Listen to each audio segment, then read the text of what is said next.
111, 112 et 113e apparition. Les prières du prophète Élie étaient, au dire de saint Augustin, comme la clé du ciel.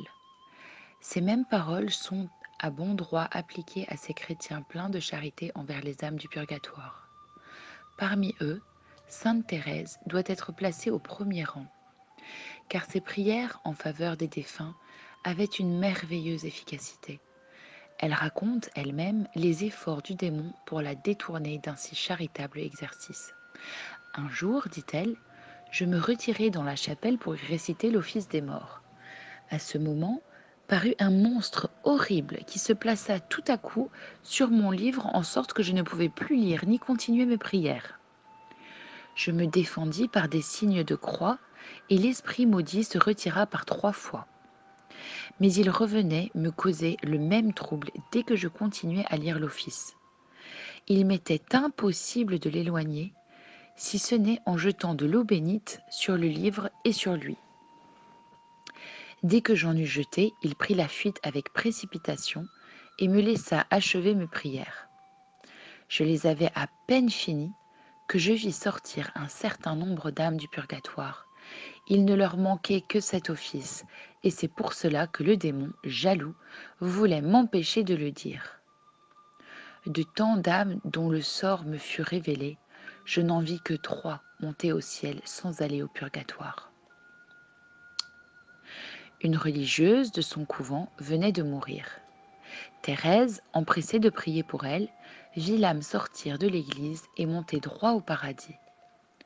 Une autre fois, elle entendait la messe pour un prêtre jésuite. Tout à coup, elle vit notre Seigneur lui-même prendre l'âme de ce père et l'amener avec lui au ciel. Voyant donc ses prières si bien exaucées, Thérèse s'enflammait d'une ardeur nouvelle pour intercéder en faveur des âmes. De plus, elle mettait tous ses soins à répandre cette dévotion dans les monastères de son ordre. Don Bernardin de Mendoza avait donné une maison et un beau jardin situé à Valladolid pour y fonder un monastère en l'honneur de la Mère de Dieu. Il fit prier sainte Thérèse de venir le bâtir au plus tôt, comme s'il eût eu le pressentiment de sa mort prochaine. Or, cette aumône devait être bien profitable à son âme. Bernardin fut bientôt surpris par une fièvre maligne qui l'emporta avant même d'avoir pu recevoir les sacrements et d'avoir vu Thérèse. Celle-ci était alors à Alcalá. En apprenant cette mort si rapide, elle se mit à prier pour son bienfaiteur. Notre Seigneur lui fit connaître que Bernardin était mort en bonne disposition et qu'il serait délivré du purgatoire à la première messe qui serait dite dans le monastère qui devait être bâti sur le terrain qu'il avait donné.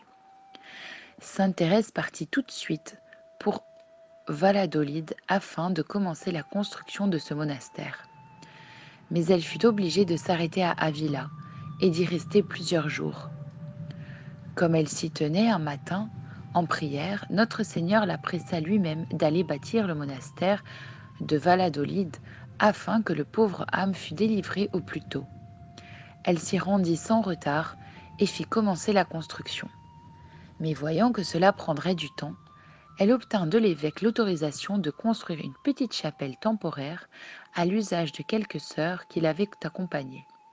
Au bout de quelques jours, le père Julien y dit la messe. Au moment de donner la sainte communion à Thérèse, elle la vit en extase, comme cela arrivait souvent à ce moment-là. C'était l'âme du défunt, qui lui était apparue inondée de joie divine, brillante comme le soleil, et prenant son vol vers le ciel. Elle ne cessa de bénir le Seigneur pour cette grâce, qui lui était aussi précieuse que si elle eût été faite à elle-même. Voilà comment fut récompensé Bernardin pour son aumône. S'il nous est possible, faisons-en nous aussi, et nous nous en réjouirons au moins à notre mort. De plus, prions beaucoup afin d'expier nos péchés ici-bas, au lieu d'attendre d'aller s'en faire purifier dans les terribles feux du purgatoire. À demain pour la suite.